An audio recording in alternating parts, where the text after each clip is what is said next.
ये है युमथांग वैली, जिसे वैली ऑफ फ्लावर्स भी कहा जाता है। आज के एपिसोड में हम गैंगटॉक से रुख करेंगे नॉर्थ सिक्किम की तरफ। सिक्किम आने से पहले मेरे मन में कई सवाल थे, परमिट्स, वेदर और रोड कंडीशंस को लेके। शायद आपके भी होंगे, तो सारे सवालों के जवाब भी जानेंगे और माइंड ब्लो कर देने वाले कुछ जगह भी घूमेंगे। लेकिन उससे पहले मैं तापस आप सबका स्वागत करता हूँ फ्रीबर्ड ट्रैवल्स में।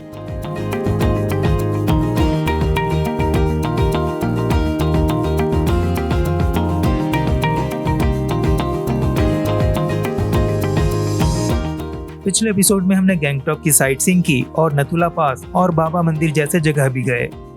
ये सारे जगह ईस्ट सिक्किम के हैं। ईस्ट सिक्किम के कुछ और खास जगह हैं, नथांग वैली, जुलुक और ऋषिखोला जैसे कुछ। तो कुल मिला के 4 से 5 दिन काफी हैं ईस्ट सिक्किम घूमने के लिए। जैसा कि आप देख पा रहे हैं, सिक्किम के बस 4 ही डिस्ट्रिक्ट्स हैं, जिनमें नॉर्थ सिक्किम सबसे बड़ा है। और इसी नॉर्थ सिक्किम का एक प्यारा और छोटा सा गांव है लाचुंग, जो कि आज का हमारा डेस्टिनेशन है।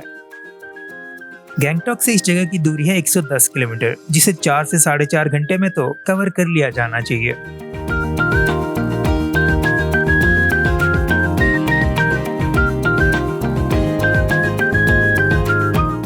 गैंगटॉक से 14 किलोमीटर आने के बाद हमें मिला है ये ब्रिज, जिसके बाद से ही नॉर्थ सिक्किम की शुरुआत हो जाती है।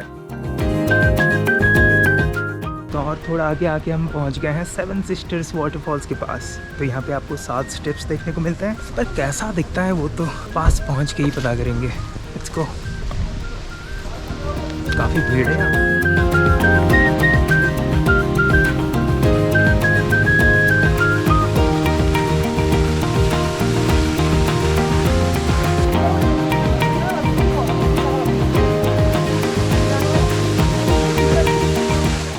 आप इंटरनेट पे जब सर्च करते हैं 7 सिस्टर्स वाटरफॉल, तो ज़्यादातर जो इमेजेस सामने आते हैं वो मेघालय के चेरापूंजी के 7 सिस्टर्स वाटरफॉल के होते हैं। अगर आप गैंगटॉक लाचुंग हाईवे वाला 7 सिस्टर्स वाटरफॉल भी सर्च करते हैं, तो भी नेम चेंज होके वही सेम इमेजेस ही आते हैं। कहने का मतलब ये है कि गलत इमेजेस देख के आपको एक्सपेक्टेशंस हाई नहीं करनी है। गैंगटॉक के पास वाला 7 सिस्टर्स यही है। तो दोस्तों, ये है 7 सिस्टर्स वाटरफॉल्स और 1, 2 ऐसे करके और 5 स्टेप्स हैं ऊपर, इसीलिए इसको 7 सिस्टर्स वाटरफॉल्स कहा जाता है। शायद हमें दूर से दिखाई देंगे 7 स्टेप्स जो हैं। सुंदर सा वाटरफॉल है और पानी काफ़ी है, इसलिए अच्छा लग रहा है। हालांकि बारिश के दिनों में यहाँ पे और भी ज़्यादा मज़ा आता होगा। देखते हैं यहाँ से कैसा दिखता है।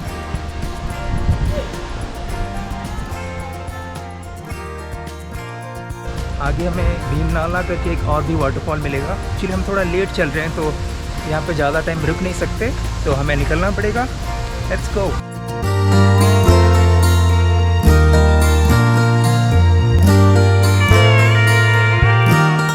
गैंगटॉक से 53 किलोमीटर आने के बाद, यानी आज के टोटल डिस्टेंस के ऑलमोस्ट आधे रास्ते पे आता है मंगन नाम का गांव, जिसे क्रॉस करते ही आता है सिंघिक नाम का गांव, जहां से माउंट कंचनजंगा का एक क्लियर व्यू देखने को मिलता है। लेकिन उसके लिए मौसम का साफ होना बहुत जरूरी है। माउंट कंचनजंगा इंडिया का हाईएस्ट और वर्ल्ड का 3rd हाईएस्ट माउंटेन पीक है, और वो इसी नॉर्थ सिक्किम का ही तो हिस्सा है।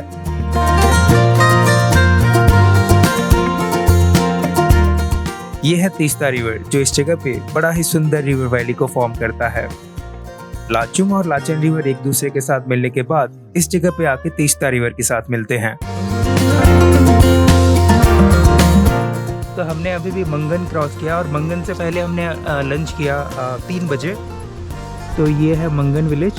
तो मंगन के बाद ही आपको एक और कंचनजंगा व्यू पॉइंट मिलता है। एक तो हमने देखा था नथुला जाते टाइम, ये एक अलग पॉइंट है जहाँ से भी आप देख सकते हैं कंचनजंगा माउंटेन को। पर जैसा कि अक्सर होता है, अक्सर नहीं हमेशा होता है, आज भी मौसम साफ नहीं है और दिख नहीं रहा है, मैंने जैसा कि दिखाया आपको। पर यहाँ से तीस्ता नदी का ना बहुत ही सुंदर व्यू आ रहा है। अब देख रहे होंगे नीचे बिल्कुल ऐसे वैली के बीचों बीच बहती हुई आ रही है, और इस तरफ भी तीस्ता नदी बहती हुई आ रही है। और ये एक्चुअली जो व्यू पॉइंट है ना, वहाँ से थोड़ा चल के आया, मतलब यहाँ कोई आता नहीं है, बिल्कुल खाली है। और इस जगह पे आपने देखा कि कितनी भीड़ है, और यहाँ आने का रास्ता ना बहुत ही खूबसूरत है। दिखाता हूँ मैं आपको।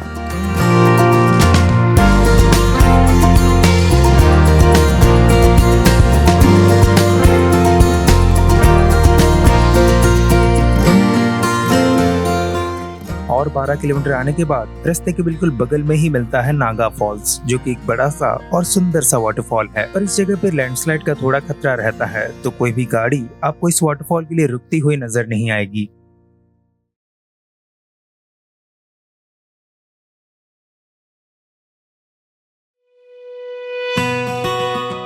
जब हमने ड्राइवर वाले भाई से कहा कि सिक्किम में तो काफी पेड़ पौधे हैं, तब उन्होंने बताया कि सिक्किम को the green state of India भी कहा जाता है और इसके पीछे प्रॉपर रीजन भी है। भले ही इंडिया के टोटल एरिया में से सिक्किम का हिस्सा बस 0.2% का हो, पर फ्लोरल बायोडाइवर्सिटी यानी फूलों की विविधता के टोटल हिस्से में से 26% सिक्किम में ही पाए जाते हैं। इस हिमालयन स्टेट का 82% से भी ज्यादा हिस्सा जंगल, snow capped mountains, alpine meadows, rivers और लेक्स से भरा हुआ है। फिर कमल भाई ने बताया कि सिक्किम इंडिया का इकलौता ऑर्गेनिक स्टेट है। ये प्रेस्टिजियस टैग सिक्किम को मिला साल 2016 में, पर इसके लिए काम शुरू हो गया था उससे भी 13 साल पहले, साल 2003 से, जब से केमिकल फर्टिलाइजर्स को इंपोर्ट करना पूरी तरह से बंद कर दिया गया था। जब ऑर्गेनिक फूड को बाकी स्टेट्स में एक लग्जरी की तरह देखा जाता है और जिसे हर कोई अफोर्ड नहीं कर पाता, सिक्किम में वो सबके लिए है। उसके बाद हमने जो देखा वो बेहद डरावना था। ये टूटे हुए घर, सड़क, ब्रिज, मलबे नतीजे हैं पिछले साल यानी अक्टूबर 2023 में हुए फ्लैश फ्लड्स के, जिसका कारण था लोनाक लेक में हुई अचानक बारिश, जिसकी वजह से इसे ग्लेशियर लेक आउटबर्स्ट फ्लड कहा जाने लगा। इस आउटबर्स्ट की वजह से चुंगथांग डैम पूरी तरह से तबाह हो गया, जिसे हम आगे चल के देखने वाले हैं। और ऐसे 10 से भी ज्यादा ब्रिजेस पूरी तरह से बह गए। इस ब्रिज के उस पार था टुंग का चेक पोस्ट, जहां परमिट चेक किए जाते थे लाचेन, लाचुंग और बाकी नॉर्थ सिक्किम के जगहों को जाने वाले टूरिस्ट्स के, पर वो चेक पोस्ट भी पूरी तरह से बह गया है। और ये है एक टेम्पररी ब्रिज, जब तक एक प्रॉपर ब्रिज नहीं बन जाता। इसके तुरंत बाद ही हम पहुंच जाते हैं टुंग के इस टेम्पररी या कह सकते हैं नई चेक पोस्ट पे। इस चेक पोस्ट के बारे में जानना इसलिए जरूरी है क्योंकि ये दिन भर खुला नहीं रहता। आपको इसे क्रॉस कर लेना होता है सुबह के 10 बजे से पहले, नहीं तो दोपहर के 4 बजे के बाद जाके। दिन के 10 बजे से 4 बजे तक एंट्री और एग्जिट अलाउड नहीं है, तो उस हिसाब से ही अपनी प्लानिंग करें ताकि आपका टाइम वेस्ट ना हो। एक्चुअली अभी रास्ते का काम चल रहा है, इसलिए ऐसा रूल है। परमिट दिखाने के बाद हम आगे बढ़ते हैं और पहुंच जाते हैं चुंगथांग डैम व्यू पॉइंट के पास, जहां एक चाय मैगी पॉइंट भी है। ये वही चुंगथांग डैम है जो लास्ट ईयर के लेक आउटबर्स्ट फ्लड में टूट गया था। चुंगथांग वो जगह है जहां से लाचेन और लाचुंग के रास्ते अलग अलग हो जाते हैं। लेफ्ट वाला रास्ता जाता है लाचेन, ठंगू और गुरुडोंगमर लेक के लिए, जबकि राइट वाला रास्ता जाता है लाचुंग और युमथांग वैली जैसे जगहों के लिए।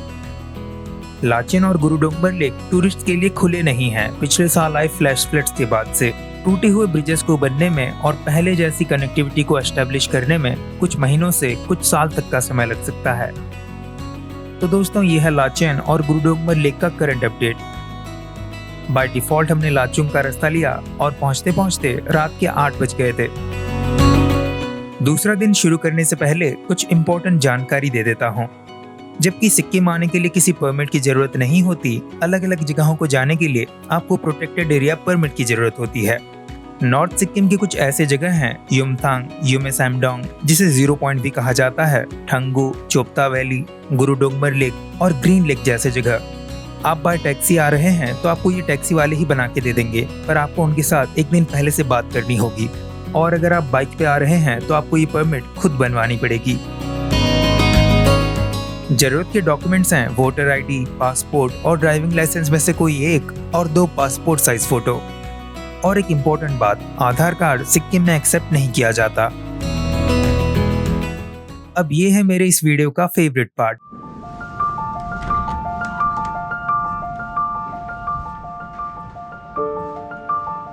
रात को तो नहीं दिखा पाया था, अब देखिए ये है लाचुंग के गांव का दृश्य हमारे होटल रूम से।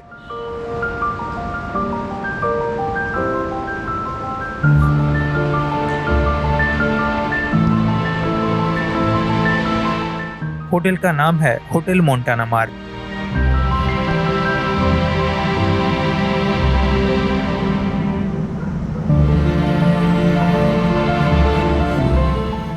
गुड मॉर्निंग दोस्तों, गुड मॉर्निंग फ्रॉम लाचुंग। कल रात को हम लोग लाचुंग पहुँचे करीब 7 साढ़े 7 बजे। और लाचुंग है एक्चुअली 2900 मीटर्स या 9600 फीट के अल्टीट्यूड पे। सबसे पहले आप सराउंडिंग देख लीजिए यहाँ का।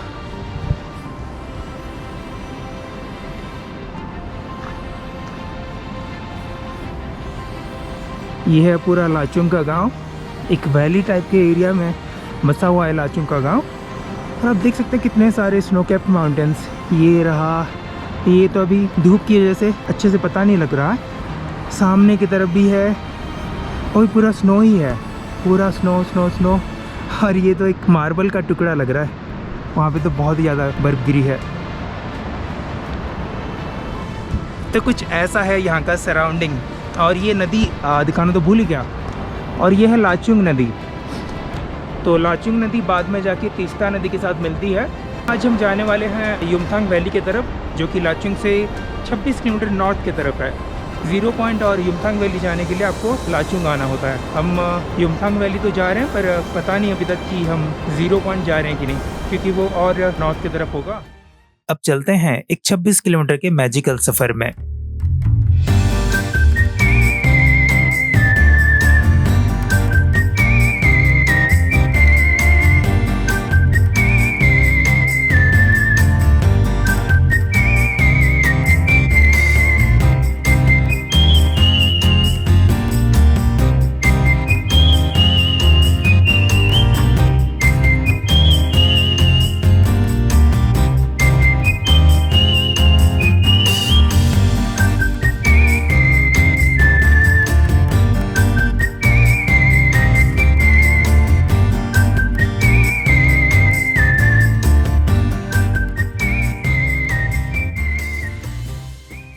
हे गाइस, तो हम युमथांग वैली पहुंचने ही वाले हैं, बस आधा किलोमीटर ही होगा। तो हम यहाँ पे रुके हैं जूते लेने के लिए।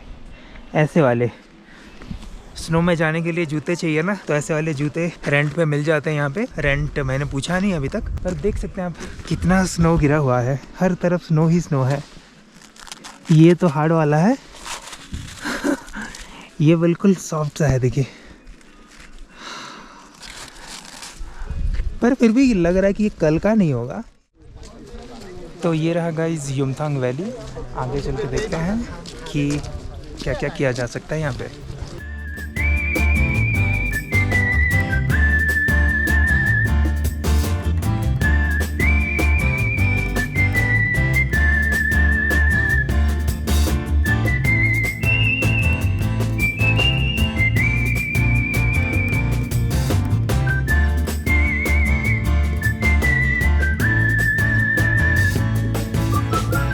तो हम हैं अभी 12,000 फीट के अल्टीट्यूड पे। तो अभी हमने करीब 2400 फीट्स का अल्टीट्यूड गेन कर लिया है। और डिस्टेंस था 26 किलोमीटर, 25-26 किलोमीटर। और रास्ते में ग्रेजुअली हमें स्नो ज़्यादा से ज़्यादा ऐसे दिखने लगा था, स्नो का लेवल बढ़ता जा रहा था। और आखिरकार हम पहुंच गए यहाँ पे बिल्कुल ओपन से युमथांग वैली में। जैसे कि वैलीज होते हैं, दोनों तरफ आपको माउंटेन रेंजेस मिलेंगे और बीच में एक प्लेन एरिया टाइप।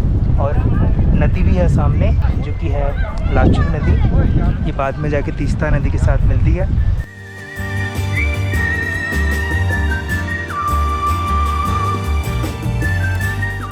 और इस तरफ एक हॉट स्प्रिंग भी है, जो कि हम लौटते टाइम एक्सप्लोर करेंगे। तो दोस्तों, इसको वैली ऑफ फ्लावर्स भी कहा जाता है। वैली ऑफ फ्लावर्स नॉर्मली जानते हैं लोग उत्तराखंड में जो है, जो जोशीमठ और बद्रीनाथ के पास है ना, लोग इसको जानते हैं, पर इसको इतना नहीं जानते।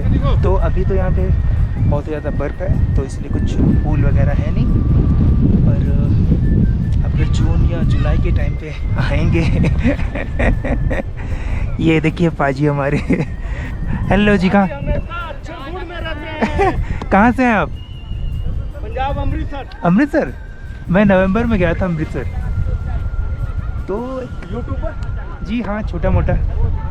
तो यहाँ पे आप अगर जून और जुलाई के टाइम में आते हैं तो आपको यहाँ पे बहुत सारा फ्लावर्स मिलेगा, बहुत रंग बिरंगे फ्लावर्स। तो नाम जस्टिफाई होता है जून जुलाई के महीने में ही। बाकी टाइम में आपको ऐसे प्लेन दिखेगा या फिर स्नो दिखेगा।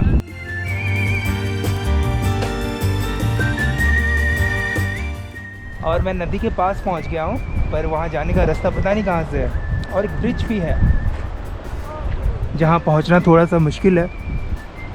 उस ब्रिज में जाके अच्छे फ़ोटोज़ लिए जा सकते हैं और वीडियो भी बनाए जा सकते हैं। ये जो रिवर बेड है वहाँ पे भी अच्छे फ़ोटोज़ खिंचाए जा सकते हैं। तो नीचे आने का रास्ता थोड़ा सा मुश्किल था, बट मैं पहुँच गया हूँ।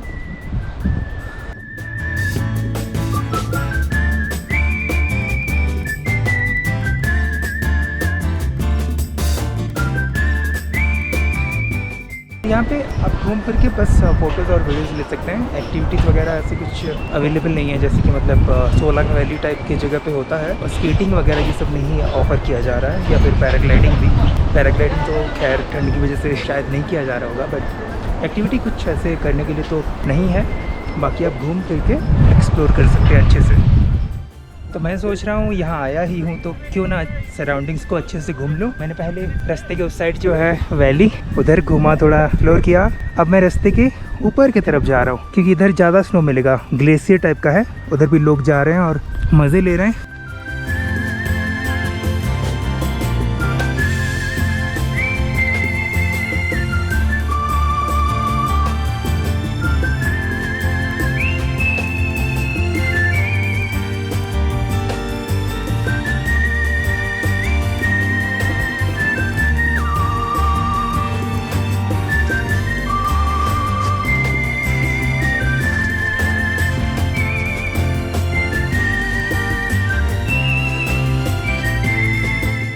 सच बताओ ना तो जो थोड़ा सा ट्रैक करके आया इधर, गर्मी लग गई है। इतना सारा स्नो है, फिर भी मुझे जैकेट का जिप खोलना पड़ा क्योंकि पसीना आने लग गया है। एक्चुअली मैं बस इमेजिन ही कर पा रहा हूँ कि स्नो ट्रैक्स कितने मुश्किल होते होंगे। बाकी मैं भी सबसे आगे हूँ, मेरे आगे और कोई नहीं है, देख सकते हैं। तो दोस्तों हमें यहाँ से 0 पॉइंट भी जाना था, पर कल कुछ ज़्यादा ही स्नोफॉल हो गया है तो इसलिए वहाँ जाना पॉसिबल नहीं होगा। तो फिर से हमें वापस आना पड़ेगा कभी गुरुडोंगमा लेक और 0 पॉइंट कवर करने के लिए। कुछ ना कुछ जगह बच जाने चाहिए ताकि हमें वापस आने के रीज़न्स मिल सके, है ना। हम उधर से आए युमथांग से, इधर है लाचुंग, और यहाँ से एक हॉट स्प्रिंग के लिए रास्ता जाता है 10 मिनट्स।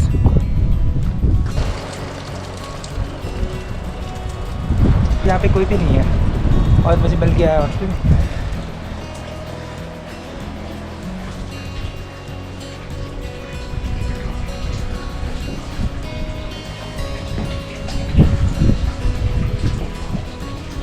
वाओ,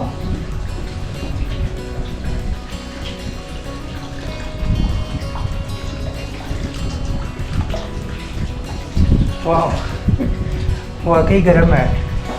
पर वो मणिकरण में जितना गर्म होता है ना, यहाँ पे उतना गर्म नहीं है, माइल्ड सा है। यहाँ पे नहा सकते हैं कि नहीं पता नहीं, मतलब कोई है नहीं, पर शायद नहा सकते हैं, नहीं तो फिर ये क्यों होता है, राइट।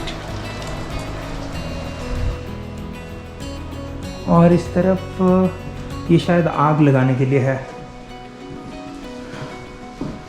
डोंट नो इसका यूज़ क्या है, पर ये काफ़ी प्राचीन सा लग रहा है। ठीक है, देख लिया, अब चलते हैं बाहर। यहाँ पर कोई भी नहीं है। वापस लाचुंग चलना पड़ेगा क्योंकि दिन तो अभी भी बाकी है। दरअसल हम लाचुंग वापस आए थे बस लंच करने के लिए, जो करने के बाद अभी निकल रहे हैं एक और खूबसूरत सी जगह कटाओ की तरफ, जिसकी दूरी लाचुंग से है 24 किलोमीटर। 6 किलोमीटर आने के बाद मिलता है लाचुंग व्यू पॉइंट, जहाँ से नज़ारा बहुत बढ़िया मिलता है। पर स्टे ट्यून दोस्तों आगे के लिए। तो ये रहा लाचुंग, और ये रहा वो वाला वाटरफॉल जो हमारे रूम से दिख रहा था। और अभी ऐसा लग रहा है जैसे हेवन से पानी गिर रहा है।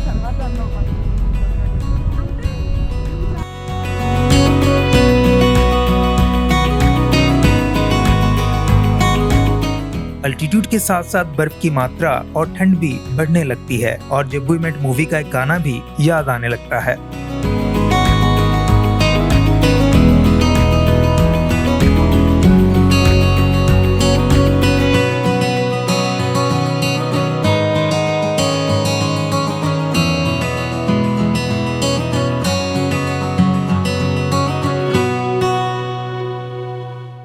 आप इस जगह को एक डेस्टिनेशन के तौर पे नहीं बल्कि एक अनोखे एक्सपीरियंस के तौर पे देख सकते हैं। इस रास्ते पर भी आगे आपको इंडो चाइना बॉर्डर मिलता है और ऑफ कोर्स नथुला पास की तरह यहाँ बॉर्डर के पास नहीं जाने दिया जाता। पर कोई बात नहीं, आपको एक फ्रोजन वाटरफॉल जरूर देखने को मिल जाएगा ठंड के महीनों में। हम जब आते हैं सब कुछ होता है। कमल भाई बता रहे थे कि ये वाटरफॉल कुछ दिन पहले तक जमा हुआ था, जो अभी पिघलना शुरू हो चुका है।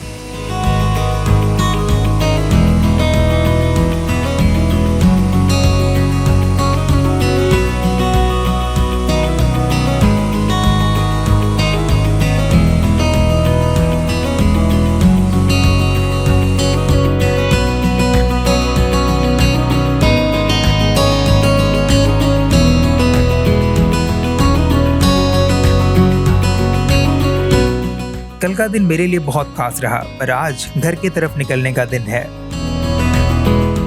ये रहा भीमनाला वाटरफॉल, जो मैं गैंगटॉक से यहाँ आते वक्त नहीं दिखा पाया था क्योंकि तब अंधेरा हो चुका था। यहाँ से गैंगटॉक का रास्ता तो आपको पता ही है। वीडियो अगर अच्छा लगा तो इसे लाइक और चैनल को सब्सक्राइब नहीं किया है तो अभी के अभी कर लें। मिलते हैं बहुत ही जल्द ऐसे ही किसी अच्छे से एपिसोड में। तब तक के लिए bye bye, take care and keep travelling.